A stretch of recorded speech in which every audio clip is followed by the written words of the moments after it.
Welcome to another story made by Oracle 1. The Signal Room. Elliot Marsh was the kind of man weathered by solitude but warmed by the crackle of fading radio waves. In his cluttered attic studio, every inch bore witness to his quiet obsession, ham radio. Illuminated by the lenient light of a single green desk lamp, shelves sagged under decades of electronics manuals, Morse code keys, and yellowed logbooks. The air smelled of solder and grease, a comforting aroma that threaded through his solitary existence. On this unremarkable Tuesday night, far from the manic city below, the faint hum of static was Elliot's only companion. Despite his age, 58 years, Elliot's hands moved deftly, adjusting dials, twisting knobs in practiced motions passed down from his grandfather's legacy. He had, over the years, delved into the depths of radio waves, volunteering as a part-time emergency responder and radio hobbyist. It was a symphony of unending possibilities, forever whispering secrets if one listened hard enough. That night, beneath the hum of his long-range receiver, a peculiar sound cut through the white noise.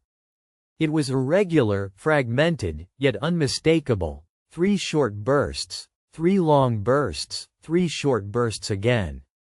Elliot's pulse quickened, an SOS in Morse code. But the chilling thing was that this call was not coming from a ship in distress near the coast, nor from a nearby amateur radio operator. The signal had a ghostly quality, faint yet persistent, and its source location, as the triangulating app determined with difficulty, was pinpointed somewhere above the Pacific Northwest. He pulled out his old maps, overlaid with signal plots, and cross-referenced with weather patterns. There should be nothing transmitting out there. Except one anomaly. The wreckage site of Flight 472, a small commercial aircraft that vanished without a trace in 1983 during a violent storm.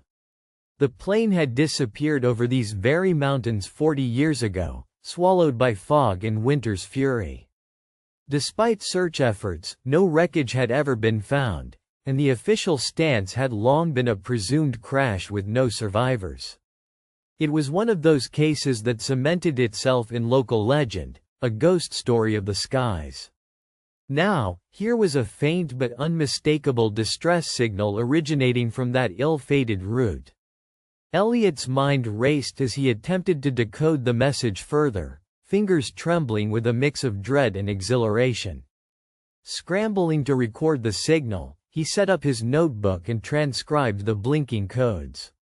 The signal repeated, sometimes faster, sometimes slower, as if waiting for someone to comprehend its meaning. But mixed in the SOS were fragments that did not fit standard Morse code, strange interruptions in the rhythm, almost like a code layered inside another code. Elliot had to make a choice. Was it a prank? A phantom signal? A glitch in the machine?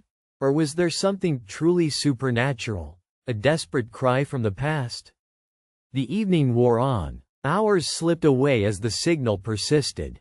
He needed help. Someone with codes expertise. He reached for his phone and called Marla Kingston, a cryptologist and an old friend from the university.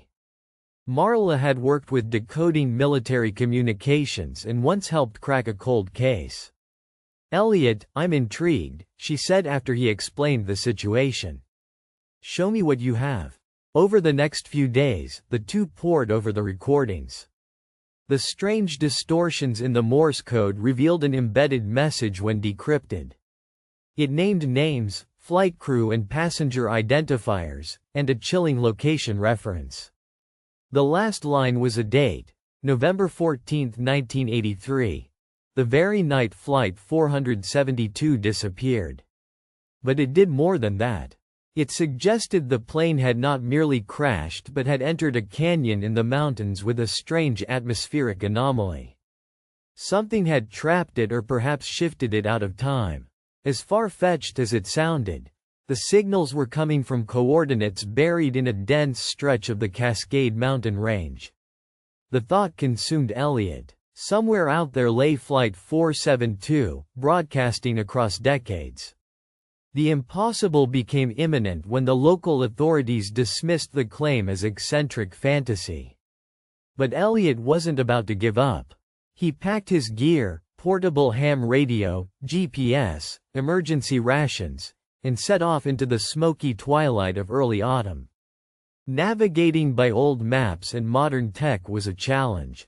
Trails had faded into the wilderness, and the mountains were unforgiving. But Elliot's determination drove him deeper into the shadowed woods. Late on the second day, when the sun was a dying ember behind the pines, Elliot stumbled upon something unusual. A hidden ravine partially obscured by moss and overgrowth.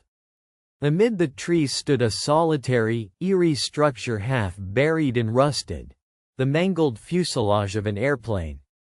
Time seemed to freeze. Approaching cautiously, Elliot felt the chill of the wind, oddly still and heavy. The plane's paint was chipped and faded, bearing the now barely recognizable logo of Northern International Airlines.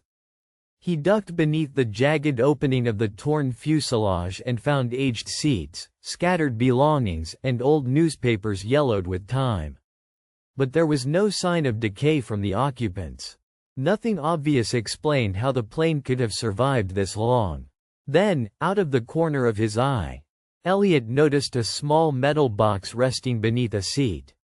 It was a radio transmitter, primitive by today's standards but still powered, emitting the faint signal he had received. He turned it on, revealing a strange display. It seemed the device was actively broadcasting. Elliot tried calling out, tapping into the standard emergency frequency. Flight 472, this is Elliot Marsh. Received your SOS. Respond if you can. For a moment, only the whoosh of the wind answered. Then, the radio crackled back, almost inaudible. Help, trapped, time's loop, escape, must break signal. The voice was faint but undeniably human. Elliot's heart pounded. The signal wasn't just a ghost. It was a plea for rescue, echoing through the decades. Frantically, he scrutinized the remote's functions. Was the plane caught in some kind of temporal distortion? Could it be that the aircraft had crossed into a loop of time, replaying its final moments but unable to break free? Suddenly, a deep rumble shook the ground beneath him. The sky darkened as low thunder roared through the canyon walls. Elliot had only moments to act. He grabbed the transmitter and ran back toward his base camp, the forest trembling around him. That night, he pored over his findings, Marla's voice still echoing through his mind. A temporal loop isn't outside the realm of theoretical physics, Elliot. Some atmospheric phenomena can bend space-time enough to trap electromagnetic waves. What if the plane had crossed a vortex? The possibility sent shivers down Elliot's spine. For days, they collaborated, decoding transmissions, mapping the signal frequencies, and even patching messages back to the lost passengers if they could hear them. One desperate call stood out. Fire, in the cabin, cockpit, dark shadows, they come. Could it be that the crew was trying to warn about something even darker than simply being lost? Something or someone lurking in the corridor between times? On the sixth day, the transmission ceased. Elliot felt hollow, as if a window had closed forever. Determined to prove the truth, he contacted local search parties anonymously, providing coordinates and urging a thorough exploration of the ravine. Weeks later, a rescue team unearthed the ravine and reported the wreckage, but no survivors. Only remnants of personal effects and a strange, pulsating stone embedded in the cockpit wall. Scientists hypothesized the stone was a rare meteorite fragment that might have caused the electromagnetic disturbance, linking it to the strange temporal anomaly. Elliot returned to his Radio Shack, staring at the blinking frequencies on the receiver, hoping for one final message. As the static hummed soothingly in the background, he whispered, "Rest now. Your signal reached home." For more stories, like and subscribe.